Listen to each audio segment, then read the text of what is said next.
Hey guys, okay, I'm back. Now, let me talk to you guys real quick about this.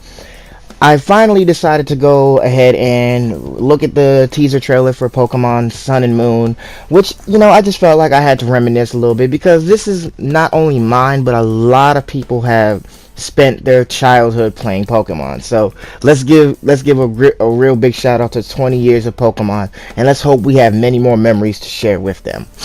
Anyway, now the formalities are out of the way. Check this out. You remember how we used to have that title screen back when the first season of Pokemon came out? And they would be like, who's that Pokemon? And then they put a little theme song at the end of it and shit. Anyway, this time, this is the question of who's that Pokemon?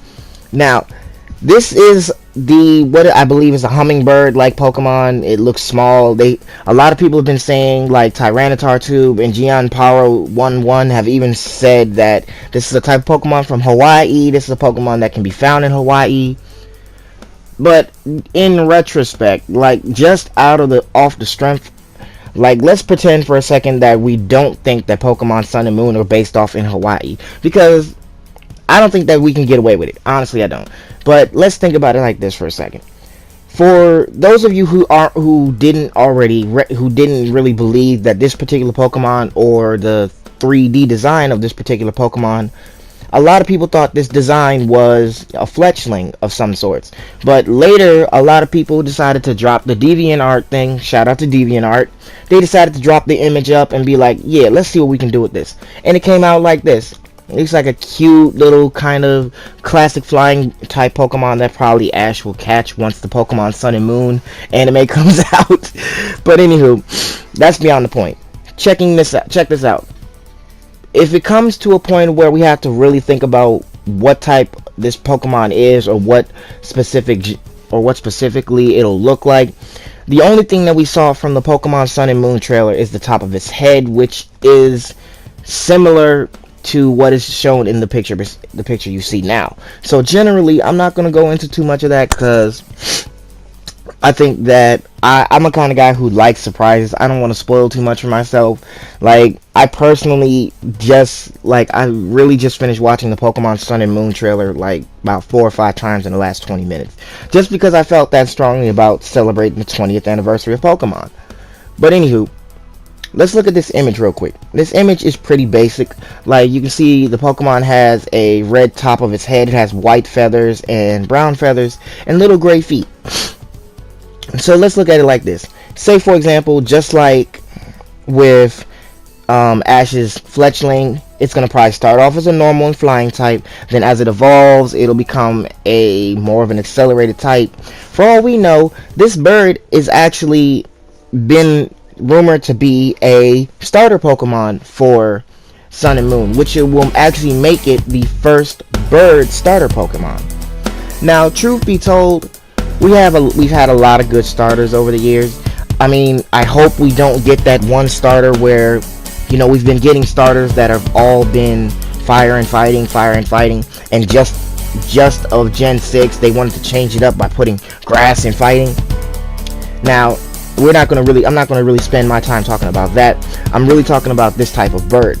Now, just like Fletchling, just like Pidgey, and just like Tailo and Swellow, this Pokemon has a lot of potential. But given the Pokemon before it, or I should say its Poke predecessors, this bird actually has a lot of expectations to live up to, should this actually be the official design. But of course it's not, because this is a clearly fan-made image and a clearly fan-made Pokemon, just for the simple fact that they saw only the slightest bit of its top of its head and face in Pokemon Sun and Moon's trailer. But let's dumb it down like this. You're traveling through Sun and Moon, you just started your journey, and out of the blue you see this little Pokemon that actually turns out to be, it's not even a starter, it's not even one of the first flying types you catch. This might be one of those Pokemon that is a rare occasion. For all we know, Ash might catch this specific bird Pokemon during the near end of, Pokemon X, Y, and Z. Now, the reason I say that is due to the fact that at the near end of, I can't really remember what it was. I think it was before Pokemon Diamond and Pearl, Ash fought Gary, who had an Electivire. Okay, now of course Ash was intrigued by the fact that he had never seen this Pokemon before, and of course him and Pikachu took up the chance to fight, and ultimately Pikachu lost. This part is true. But this also means that Ash was intrigued to see a Pokemon that he hadn't seen before. So let's shoot this example. Ash, losing the Kalos League, disappointed with himself, has literally separated himself from his friends and has been mourning, he's been moping, he's been sobbing, crying, and all this other bullshit he's been doing, just to get out the fact that he's not as great as a trainer as he really had hoped he would be. So, out of the blue, now he sees a bird Pokemon that's really sitting on top of a tree or something, and Ash is like standing there thinking, this Pokemon is interesting, and it doesn't look like a Pokemon I've seen before.